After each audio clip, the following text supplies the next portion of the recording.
So hi guys, welcome to my YouTube channel. Guys, आज की इस वीडियो में हम बात करेंगे कि बोर्ड एग्जाम में किसी भी क्वेश्चन का आंसर ना आए तो आपको कैसे लिखना है। ठीक है, वो ट्रिक बताऊंगा, वो तरीका बताऊंगा जिससे 101% मैं दावे के साथ कह सकता हूं कि आपको जो एग्जामिनर होता है वो फुल का फुल मार्क्स देगा। कोई भी क्वेश्चन आए, चाहे वो किसी भी सब्जेक्ट का हो, ना आए तो उसे कैसे लिखना है बोर्ड एग्जाम में। ठीक है, तो देखो सबसे पहले बात करेंगे कि इस वीडियो को दो तरह के स्टूडेंट देख रहे हैं। पहला वह स्टूडेंट है जो बोर्ड एग्जाम में कोई भी क्वेश्चन का आंसर नहीं आता किसी क्वेश्चन का, तो उसे छोड़ देते हैं।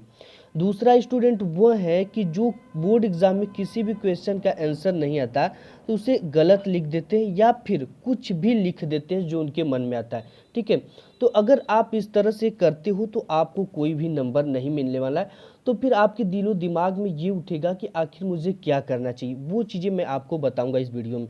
ठीक है, देखो कोई भी स्टूडेंट वो अगर बिना वीडियो देखे किसी भी क्वेश्चन का आंसर लिखता है, ठीक है, अगर वो क्वेश्चन 5 नंबर का है तो उसे कितना मिलेगा, उसे आधा या एक मिलने के चांसेस रहेंगे, वो भी बहुत कम। ठीक है, अगर कोई भी स्टूडेंट इस वीडियो को देखने के बाद 5 नंबर वाले क्वेश्चन को सॉल्व करता है तो उससे 4 से लेके 3.5 नंबर तक मिलने की पूरे 101% चांस है और मिलता भी है। ठीक है, वो ट्रिक मैं आपको बताऊंगा, तो आप वीडियो को क्या करिएगा, लास्ट तक देखिएगा। और लास्ट में एक बहुत मोस्ट इंपॉर्टेंट चीज़ें बताऊंगा जो कि आपको जानना बेहद ज़्यादा ज़रूरी है।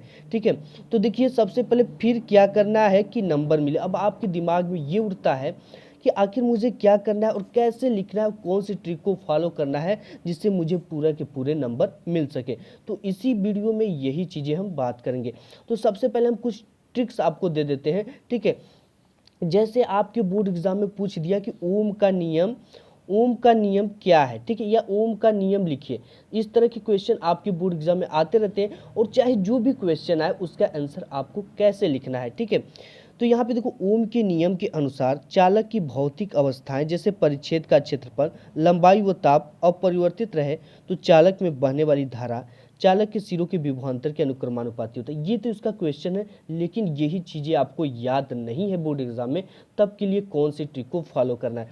ठीक है, तो सबसे पहले आपको बोर्ड एग्जाम में कॉपी मिलता है जो कि कुछ इस तरह का होता है कॉपी। ठीक है, अब इस कॉपी में आपको क्या करना है, सबसे पहले कि जो भी क्वेश्चन होता है वो खंड क ख ग घ प्रश्न पत्र आपका इसमें बटा होता है, डिवाइड होता है।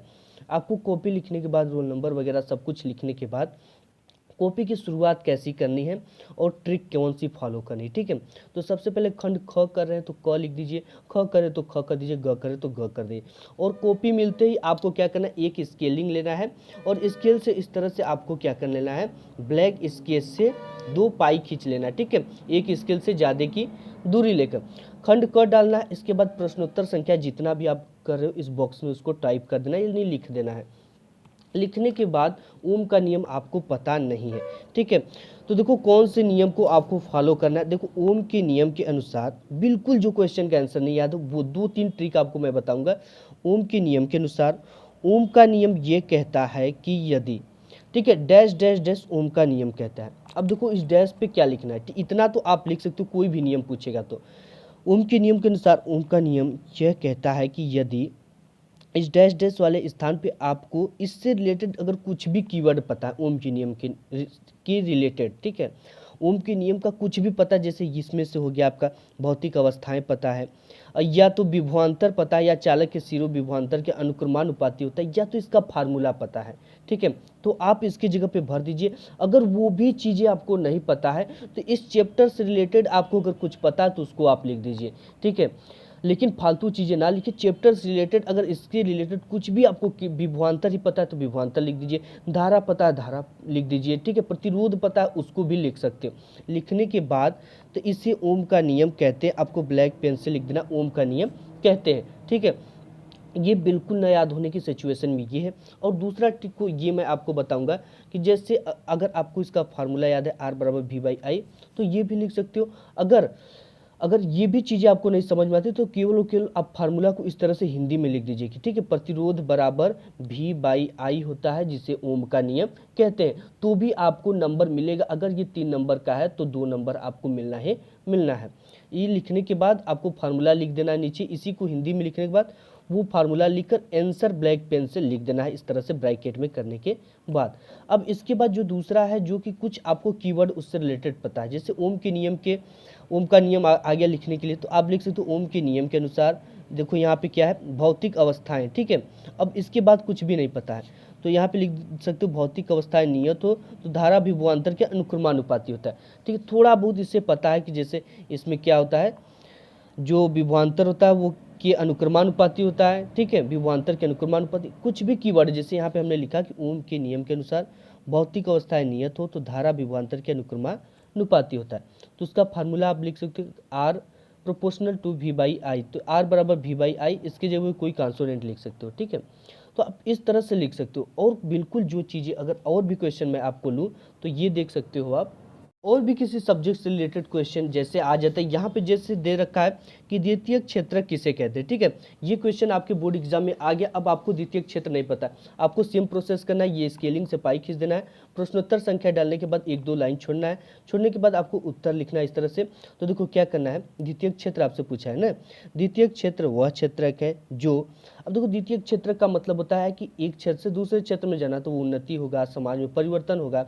तो अगर इससे रिलेटेड कुछ भी कीवर्ड आपको पता नहीं भी पता है तो आप यहाँ पे कुछ भी लिख दो, ठीक है, अपने से, लेकिन ये ट्रिक आगे होना चाहिए, तो उसे द्वितीय क्षेत्रक कहते हैं, ठीक है।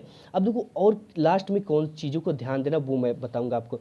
देखो जैसे आपको क्या करना है, बोर्ड एग्जाम में ट्रिक लगाते समय या किसी भी क्वेश्चन का आंसर लिखते समय आपको शब्द सीमा यानी वर्ड लिमिट को ध्यान में रखना है। जैसे अगर वो 2 नंबर का क्वेश्चन है, ठीक है, कितने नंबर का है, 2 मार्क्स का क्वेश्चन है, तो अगर वो 25 वर्ड में पूछा है, ठीक है, यानी कि उसे 50 शब्दों में लिखना है, तो आप 50 शब्दों में लिखिए, ट्रिक को ज़्यादा लंबा मत करिए, क्वेश्चन आंसर को ज़्यादा लंबा मत करिए। अगर वो आपका क्वेश्चन 5 मार्क्स में है, ठीक है, 5 मार्क्स में है, तो आपको उसी हिसाब से लिखना है, ठीक है। तो आपको इसके लिए 50 वर्ड का यूज करना पड़ेगा कम से कम। तो इस चीज़ का ध्यान देते हुए आपको ट्रिक लगाना है। जैसे मैं आपको एक चीज़ और इसमें बता दूं, यहाँ पे जैसे क्वेश्चन आ जाता है कि ये देखो लॉन्ग टाइप का क्वेश्चन, ठीक है, उदारवादियों की 1848 ईस्वी की क्रांति का क्या अर्थ लगाया जाता है। ये क्वेश्चन अगर आपके बोर्ड एग्जाम में पूछ देता है तो इसको कैसे लिखना है। इसमें भी आपको सेम वही प्रोसेस करना है, ये सब लाइनिंग वाइनिंग खींच लेना है, प्रश्नोत्तर संख्या डाल लेना है, 1 से 2 लाइन छोड़ देना है, उत्तर लिख लेना है, ठीक है। अब यहाँ पे देखो उदारवादियों की 1848 ईस्वी की क्रांति का अर्थ ये क्वेश्चन था, तो इस क्रांति के अनुसार, ठीक है, देखो जब भी क्रांति होता है तो आपके समाज में, आपके क्षेत्र में, यानी कि कुछ अच्छे के लिए क्रांति होता है हर समय, ठीक है। तो अब उससे रिलेटेड कि हमारे समाज में परिवर्तन हुआ, इस क्रांति के द्वारा भ्रष्टाचार मुक्त हुआ, समाज में एक सुधार हुआ, इस तरह से आप बना के लिख सकते हो, ठीक है। इसके बाद नीचे लिखना इत्यादि क्षेत्रों में परिवर्तन हुए, तो देखो सामाजिक क्षेत्र में परिवर्तन हुआ तो आपको डाल देना कि हमारे समाज में एक अच्छा शिक्षा की व्यवस्था हो गया, एक अच्छा समाज हो गया, भ्रष्टाचार खत्म हो गया। इसके बाद क्या लिखना है लास्ट में, काफ़ी ज़्यादा परिवर्तन देखने को मिला, ठीक है, इत्यादि क्षेत्रों में काफ़ी ज़्यादा परिवर्तन देखने को मिला। आर्थिक क्षेत्र में परिवर्तन, तो ये भी आप लिख सकते हो कि जो लोगों किसानी की अच्छा होने लगी, ठीक है, किसान अच्छे खासे फसल उगाने लगे, उन पर किसी प्रकार का दबाव नहीं है और अच्छी खासी पैसे कमाने लगे, तो इसलिए आर्थिक क्षेत्र में भी परिवर्तन हुआ।